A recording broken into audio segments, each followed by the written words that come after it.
Assalamualaikum warahmatullahi wabarakatuh. Perkenalkan, saya Nadila Oktaviana, NPM 20110111013, mahasiswi jurusan Manajemen Universitas Lampung. Di sini saya akan menjelaskan mengenai implementasi strategi pemasaran dari perusahaan Uniqlo.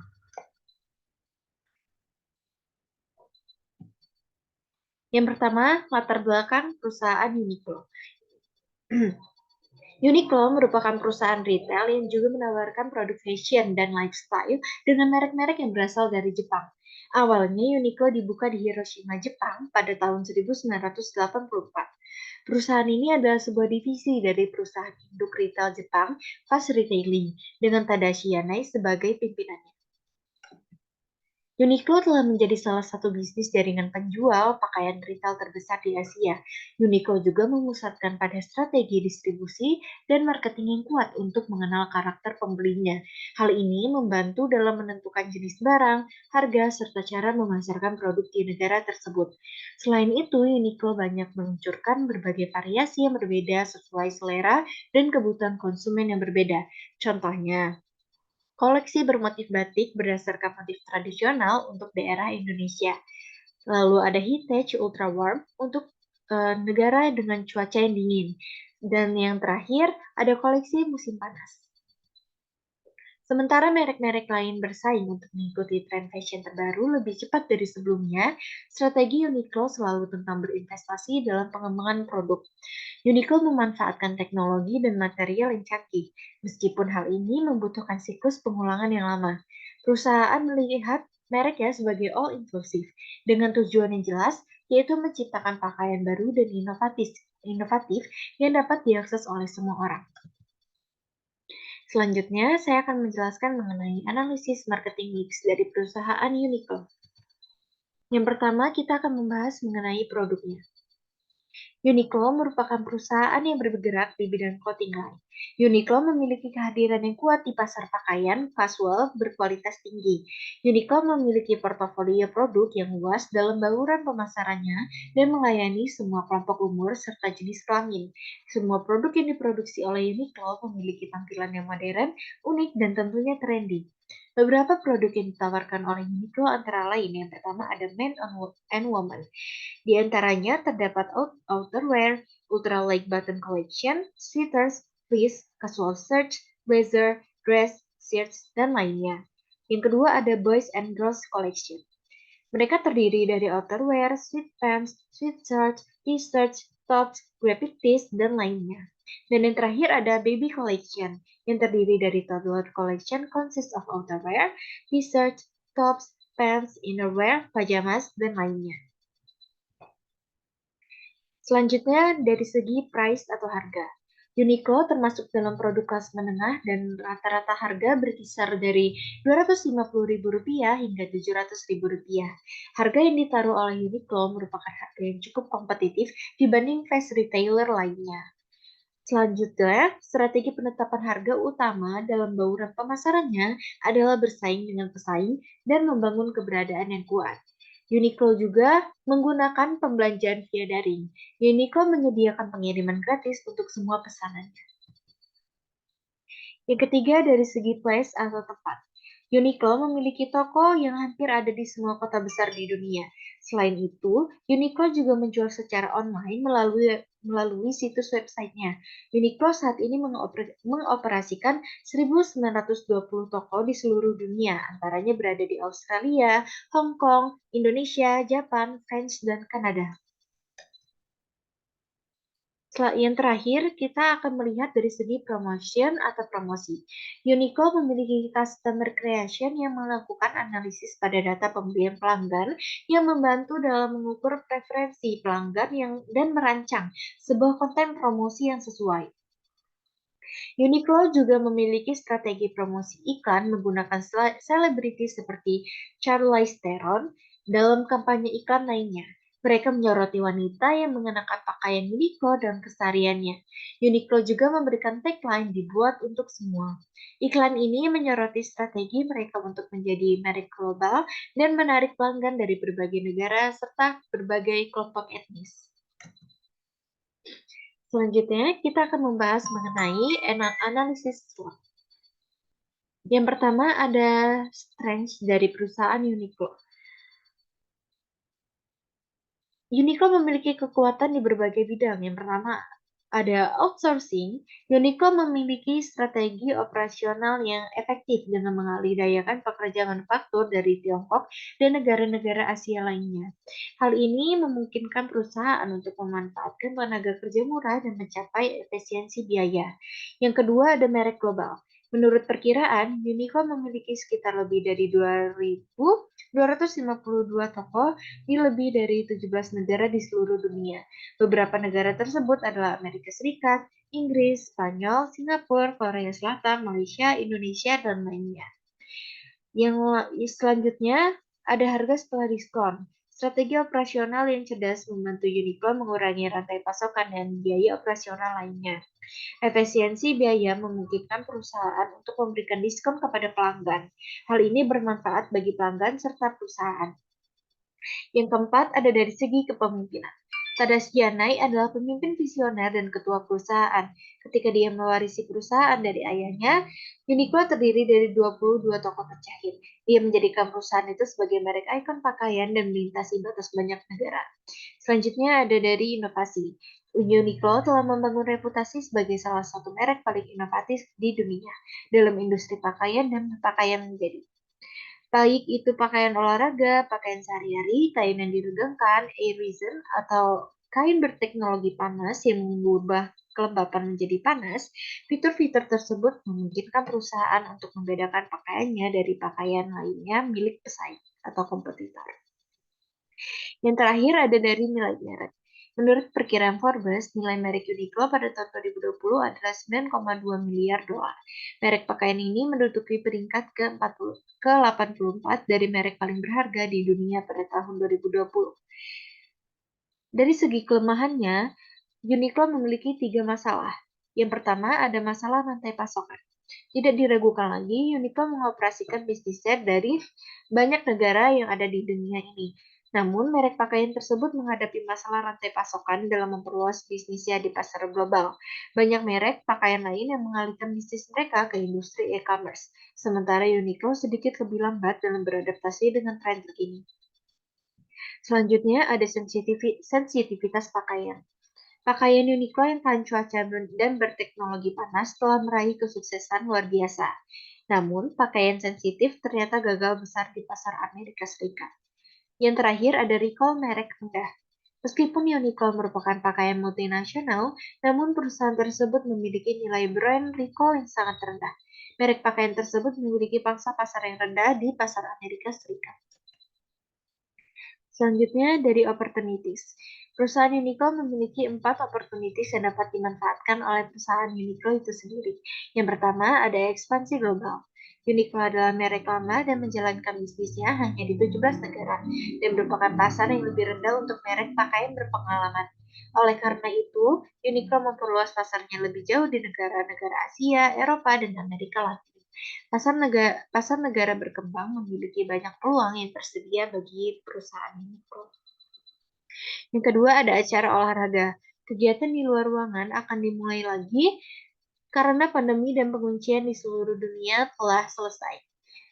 Sekarang, Uniqlo harus memanfaatkan kesempatan ini dan mensponsori berbagai acara olahraga mendatang. Hal ini akan membantu perusahaan untuk meningkatkan promosi mereka dan tingkat mengingat merek mereka. Yang ketiga ada pemasaran media digital. Kita hidup di dunia platform media sosial seperti Facebook, Google, YouTube, Instagram, TikTok, Twitter, LinkedIn, dan lainnya. Segmen berbeda dari demografi pelanggan aktif di platform ini. Oleh karena itu, Uniqlo harus memperluas kampanye pemasaran dan promosi di platform ini untuk menarik pelanggan baru. Yang terakhir ada perluasan portofolio. Uniqlo harus mengeksploitasi nama mereknya yang berpengalaman dan memperluas portofolio produknya. Ini akan membantu perusahaan untuk menargetkan lebih banyak pelanggan. Akibatnya, itu akan meningkatkan penjualan dan profitabilitas. Yang terakhir ada threats atau ancaman. Yang pertama dari segi peraturan. Gerakan ramah lingkungan mengklaim bahwa perusahaan manufaktur, pakaian, dan mode cepat meningkatkan limbah global.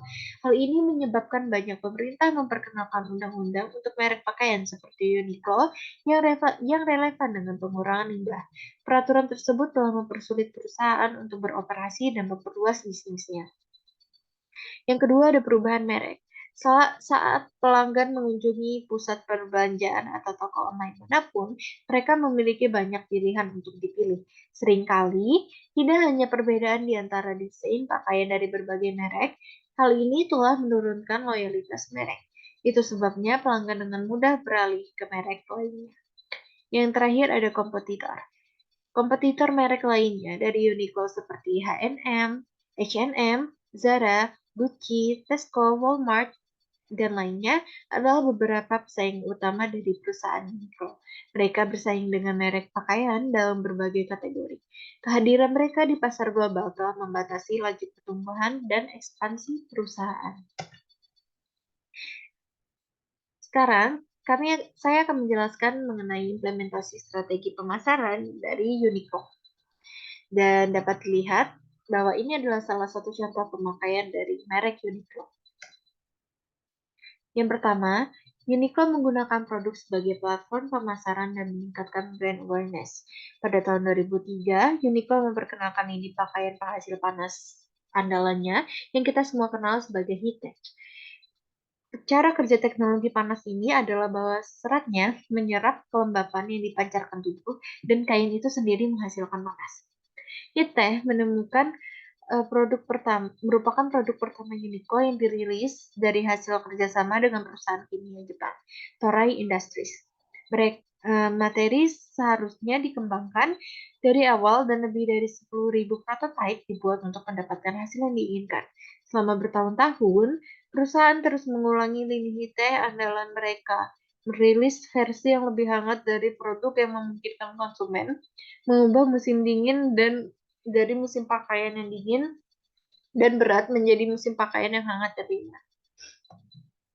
Selanjutnya, ada berinvestasi dalam pemasaran berdasarkan pengalaman dan pelatihan di dalam toko untuk memberikan keunggulan pengalaman pelanggan.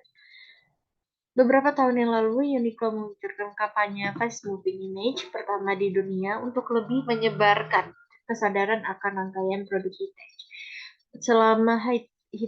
Selama kampanye ini, sejumlah baliho digital diaktifkan. Merek tersebut juga memasukkan elemen media sosial ke dalam kampanye. Kampanye ini menjangkau lebih dari 4 juta orang dan lebih dari 35.000 pelanggan baru yang memenangkan Uniqlo The Shorty Awards for Best in Retail and E-commerce in Social Media, menyoroti keefektifan strategi pemasaran Uniqlo. Berikut ini adalah contoh dari campaign Uniqlo yaitu Fast Moving Image. Yang ketiga, ada keberlanjutan pemasaran di dunia mode cepat. Bagi Uniqlo, Lifewear sama dengan keberlanjutan. Uniqlo memperkenalkan konsep pakaian Lifewear yang menurut perusahaan merupakan pakaian dengan harga terjangkau, dirancang untuk jangka panjang. Konsep Lifewear melambangkan komitmen perusahaan untuk mencapai masyarakat yang berkelanjutan, yang tentunya membantu membina hubungan ini dengan pelanggan yang peduli untuk tujuan yang sama. Merek pakaian tersebut juga meluncurkan eco bags untuk lebih mempromosikan keberlanjutan global melalui gaya hidup yang tidak menghasilkan sampah plastik.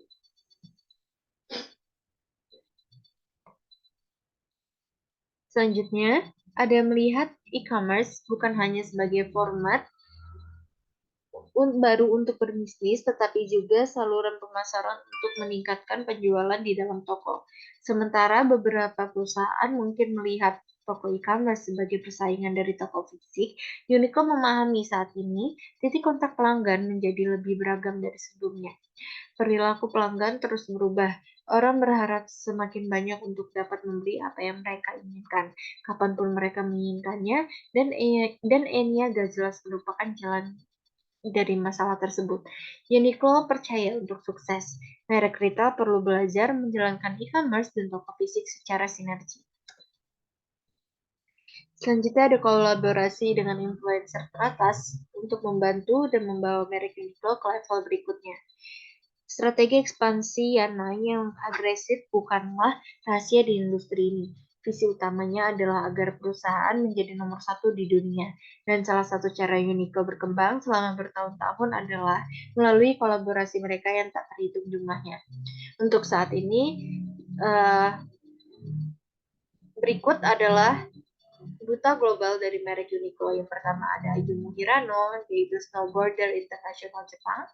Yang kedua ada Roger Federer, yaitu juara tenis profesional Swiss. Yang ketiga ada Kei Nishikori, yang merupakan peraih medali tenis global Jepang. Yang keempat ada Shingo Kunieda, yang merupakan juara tenis kursi roda internasional Jepang. Dan yang terakhir ada Adam Scott, yang merupakan pegolf pro kelas dunia Australia. Berikut adalah contoh serta gambar dari kolaborasi dari brand Uniqlo itu sendiri. Yang pertama brand ada global brand ambassador, yaitu Roger Federer, juara tenis profesional. Yang kedua ada Indonesia brand ambassador dari merek Uniqlo, yaitu Dani Mananta. Selanjutnya adalah contoh kolaborasi merek Uniqlo dengan kaos yang sangat viral dan diminati oleh banyak pembeli. Selanjutnya, Uniqlo juga pernah berkolaborasi dengan penyanyi Amerika Serikat, yaitu Billie Eilish. Dan yang terakhir adalah contoh dari kolaborasi Uniqlo dengan berbagai desainer ternama dari berbagai dunia. Contohnya ada Marni, Mami Kurogouchi, dan Princess Tamtam. Selain strategi pemasaran yang dipraktikkan Uniqlo di atas, ada satu lagi formula kemenangan yang sulit dilewatkan. Merek memahami kekuatan pemasaran digital yang tercermin dalam cara mereka menggunakan konten dan media sosial. Dari kisah di balik produk hingga influencer yang bekerja sama dengan merek, hingga konten media sosial yang dilokalkan, ini adalah merek yang memiliki kisah merek yang jelas dan memastikan bahwa konten mereka mengkomunikasikan dengan tepat apa nilai dan tujuan merek mereka, yang pada akhirnya membentuk strategi pemasaran Uniqlo yang kuat yang membantu mereka terhubung dengan audiens dengan lebih baik lagi. Sekian penjelasan dari saya. Apabila ada kurang dan salah kata, saya mohon maaf. Wabillahi taufiq walhidayah. Wassalamualaikum warahmatullahi wabarakatuh. Terima kasih telah menyaksikan.